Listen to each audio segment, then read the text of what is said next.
Lines மீடியாவுக்கு நீங்கள் அளித்து வரும் ஆதரவுக்கு மிக்க நன்றி. தொடர்ந்து எங்களுடன் இணைந்திருங்கள்.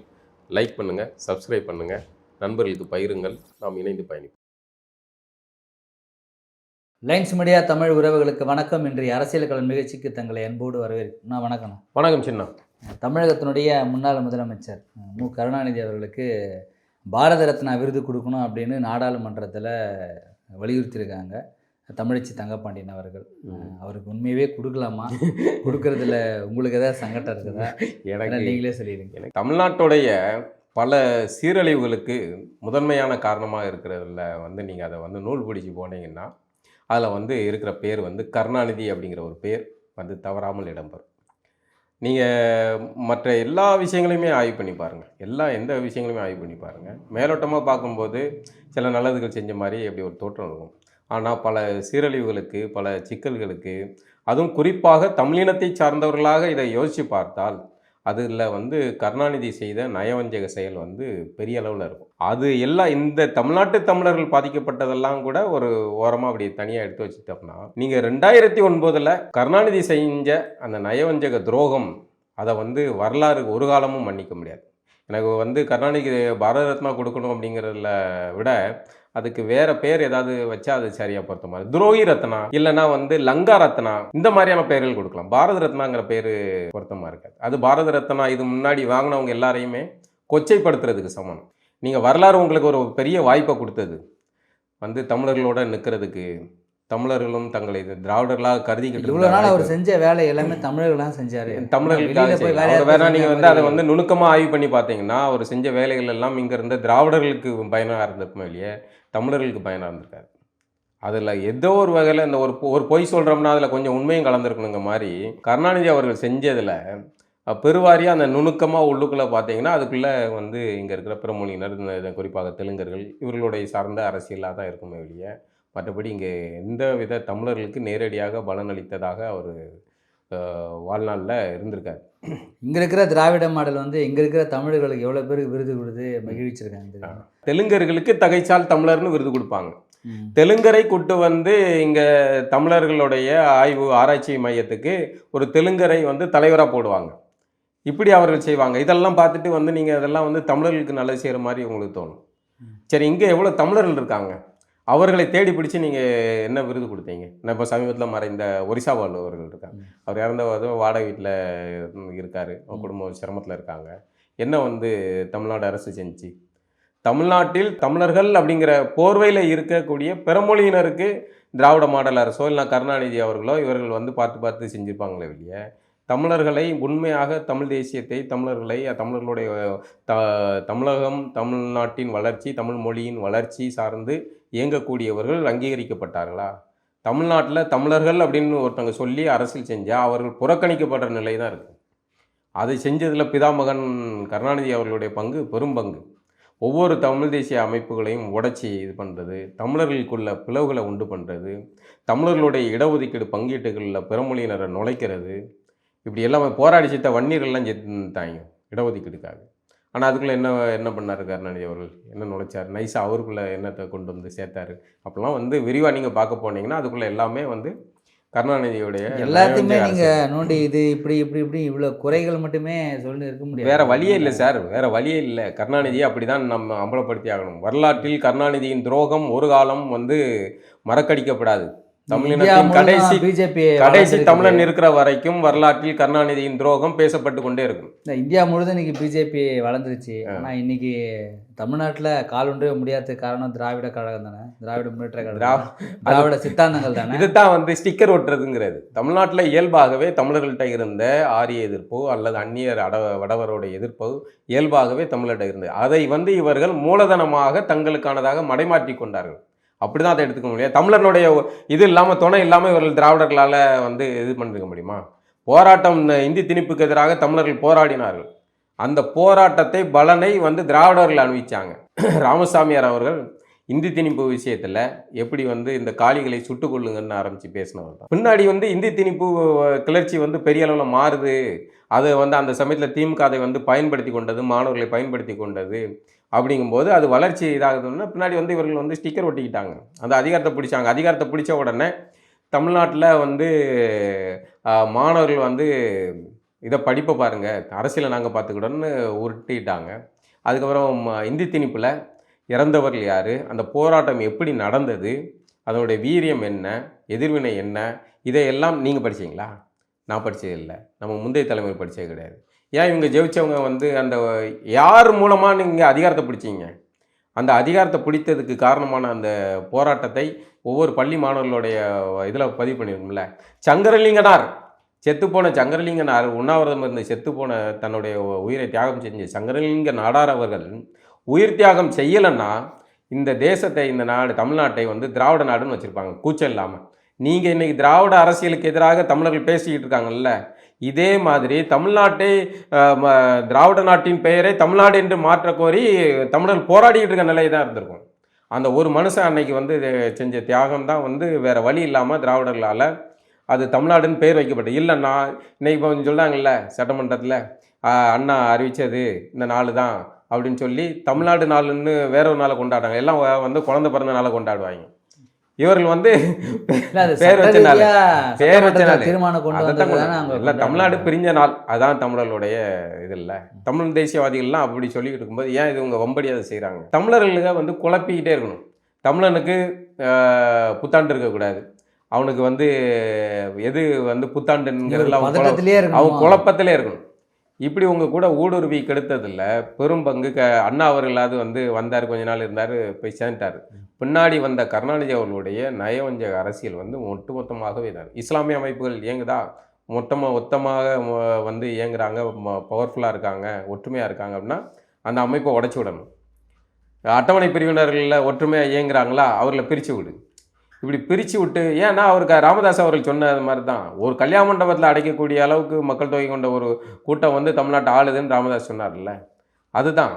ஏன்னா இவர்கள் இந்த பெரும்பான்மையாக இருக்கிறவங்கெல்லாம் வந்து ஒன்று சேர்ந்தாங்க அல்லது ஒற்றுமையாக ஆயிட்டாங்க அப்படின்னா நம்மளோட இருப்புக்கு ஆபத்து வந்துருங்கிற பிரித்து விட்டு வேட்டையாடுற அந்த யுக்தி தான் கருணாநிதியோடைய ஒரு நயவஞ்சகத்தனம் தான் அது. இந்த நயவஞ்சகத்தனத்துக்கு பாரத ரத்னா விருது கொடுக்கணும்னா தாராளமாக கொடுக்கலாம், அப்படி பாராட்டி வேணால் கொடுங்க நீங்கள். அப்படி எல்லாத்தையும் விட எனக்கு வந்து கருணாநிதிக்கு சில விருதுகளுக்கு சிலர் பொருத்தமாக இருப்பாங்கல்ல, அப்படி கருணாநிதிக்கு பொருத்தமான விருதுன்னா அது லங்காரத்னா விருதாக இருக்கலாம். லங்காரத்னா ஏற்கனவே இங்கே வந்து ஒருத்தர் வாங்கினார். ஏன்னா நீங்கள் இலங்கைக்கு சாதகமாக இருந்தீங்க சார், இலங்கைக்கு சாதகமாக இருந்தீங்க, கச்சத்தீவை தார வார்த்தை கொடுத்தீங்க. இன்னை வரைக்கும் தமிழக மீனவர்கள் வந்து போராடிக்கிட்டே இருக்காங்க, சுட்டு கொல்லப்பட்டுக்கிட்டு இருக்காங்க. இது எல்லாத்துக்கும் காரணம் கருணாநிதி அன்னைக்கு வாய்மூடி மௌனமாக இந்திரா காந்தி பண்ணாங்கன்னா கூடவே இருந்து இது பண்ண அதே இதுதான். எப்படி இந்திரா காந்திக்கு துணையாக இருந்தார் கருணாநிதி, அதே மாதிரி தான் சோனியா காந்திக்கு துணையாக இருந்தார் அன்றைய 2009. இத்தனை லட்சம் மக்கள் சாகிறதுக்கு காரணமாக இருந்தார். சாகிறதுக்கு காரணமாக இருந்தது கூட என்னால் முடியலப்பா, நான் வந்து இந்த நாற்காலியில் இருக்க, என்னை நம்பாதீங்க அப்படின்னு சொல்லிட்டா அது நேர்மையானதாக இருந்திருக்கும். ஆனால் அந்த வரலாற்றில் கருணாநிதி செஞ்ச துரோகம் என்னென்னா, அவ்வளோ அங்கே போர் நடந்துக்கிட்டு இருக்குது, அவ்வளோ காணொலிகள் வந்துக்கிட்டு இருக்குது, இங்கே கருணாநிதி அவர்கள் வந்து கடிதம் அனுப்புறது, தந்தி அனுப்புறது, புறா விடுறது, மனித சங்கிலி விடுறது, கண்ணீர் அஞ்சலின்னு டிசைனாக மக்களை வந்து ஏமாற்றிக்கிட்டே இருந்தார். இதுதான் ஆபத்தானது. இப்போ ஜெயலலிதா அந்த நேரத்தில் வந்து அதிகாரத்தில் இருந்திருந்தா அதுதான் வந்து தமிழினத்தோடைய மிகப்பெரிய இதான் சோதனைங்கிறதா தான். ஜெயலலிதா மட்டும் அந்த அதிகாரத்தில் இருந்தால் திமுக எதிர்கட்சியில் இருந்திருக்கும், பெரிய அளவில் ஒட்டுமொத்தமாக தமிழர்கள்லாம் திரட்டி பெரிய அளவில் போராட்டமாக மாற்றிருப்பாங்க, போர் நிறுத்தப்படுறதுக்கான சூழலை உருவாக்கியிருப்பாங்க.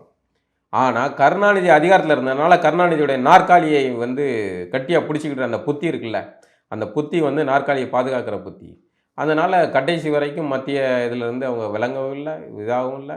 கடைசி வரைக்கும் அப்படியே ஒப்பேத்தி கொண்டு போய் இது பண்ணாங்க. கடைசியில் ஈழத்தில் அங்கே போர் முடிஞ்சு எல்லாம் அழிவு செய்தி வந்துக்கிட்டு இருக்கு. இங்கே வந்து கருணாநிதியும் தன் போட்ட குட்டிகளோடு வந்து அவர் டெல்லிக்கு போய் வாரிசுகளுக்கு பதவி வாங்க, அது எந்த போஸ்டிங் பவர்ஃபுல்லானது, எதில் இது செல்வாக்கு அதிகமாக, எதில் கமிஷன் அதிகமாக வரும்னா அந்த போஸ்டிங்கை இது பண்ணுறதுக்கு சண்டை போட்டு வாங்குறாங்க. இப்படி ஒரு துரோக கூட்டத்துக்கு நீங்கள் என்ன ரத்னா கொடுக்கலான்னு சொல்லுங்கள். தமிழச்சி தங்கம் பாண்டியன் அவர்களுடைய விசுவாசத்தை காட்டுறதுக்கு அந்த அம்மா பேசலாம். தமிழர்கள் பார்வையிலிருந்து பார்த்தா விசுவாசத்துக்கு அவங்களுக்கு இன்னொரு சீட்டு வேணாலும் கொடுப்பாங்க, அது அவர்கள் பிரச்சனை. அந்த அம்மா வாங்கட்டும், அண்ணனுக்கு ஒரு விசுவாசத்துக்கு போஸ்டிங் கிடைக்கட்டும், அது அவங்க பிரச்சனை. ஆனால் ஒரு தமிழினத்தை சேர்ந்தவராக பார்த்தால் கருணாநிதிக்கு பாரத ரத்னா கொடுப்பது என்பது அவமானகரமான. அப்போ திமுகவில் நிறைய புதிய வரவுகள்லாம் வந்துகிட்டே இருக்கிறாங்க. அப்படி புதிதாக வரவாக வந்தவங்க சத்யராஜ் அவருடைய மகள் வந்து அவங்க அப்பா சொன்னாராம் சின்ன வயசுலேயே வந்து நீ சேகர்பாபு மாதிரி வளரணும், சேகர்பாபு மாதிரி நீ இருக்கணும் அப்படின்னு ஒரு ஒரு தனித்துவமான ஒரு சேகர்பாபு மாதிரி வளரணுன்றத ஒரு அறிவுரை சொல்லி ஊட்டிகிட்டே வந்தாராம். இது எவ்வளோ பெரிய ஒரு முன்மாதிரி இல்லை. அந்த நடிகர்களில் சில பேர் கொஞ்சம் புத்தக வாசிப்பு அப்படி இப்படின்னு தங்களை வந்து ஒரு இன்டலெக்சுவலாக காட்டிக்கிடுவாங்க. நாங்கள் வந்து பெரியாரிஸ்ட்டு, பெரியார், கம்யூனிசம் அப்படின்லாம் வந்து காட்டிடுவோம். அதில் ஒரு கேரக்டர் தான் அண்ணன் சத்யராஜ் அவர்கள். அந்த மாதிரி தன்னை ஒரு இன்டலெக்சுவலாக காட்டக்கூடிய சத்யராஜ் அவர்கள் தன் மகளுக்கு எந்த கதாநாயகனை வந்து முன்மாதிரியாக சொல்லியிருக்காரு பார்த்தீங்களா?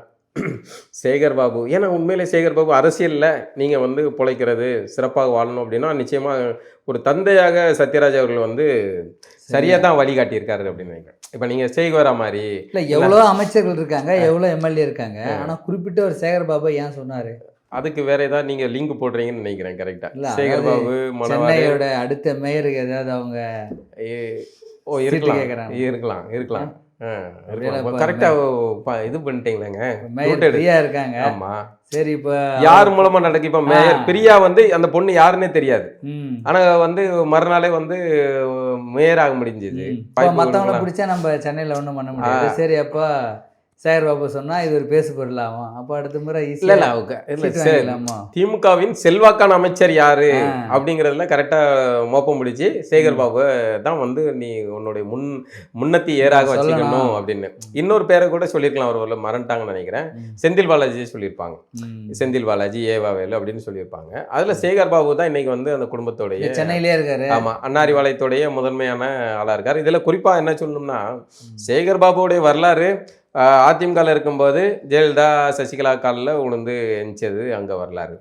அதுக்கப்புறம் பார்த்தீங்கன்னா ஜெயலலிதாவுக்காக வந்து சட்டமன்றத்தில் கருணாநிதியை அடிக்க போனது வரலாறு. பின்னாடி அதே கருணாநிதி குடும்பத்தோட போய் செட்டில் ஆகி அங்கே காலில் உளுந்து இப்போ அங்கே பணிவிடை செய்கிறதுல ஒரு இந்த விசுவாசம், இந்த விசுவாசம் அப்படிங்கிறது ரொம்ப முக்கியமானதாக இருக்குது.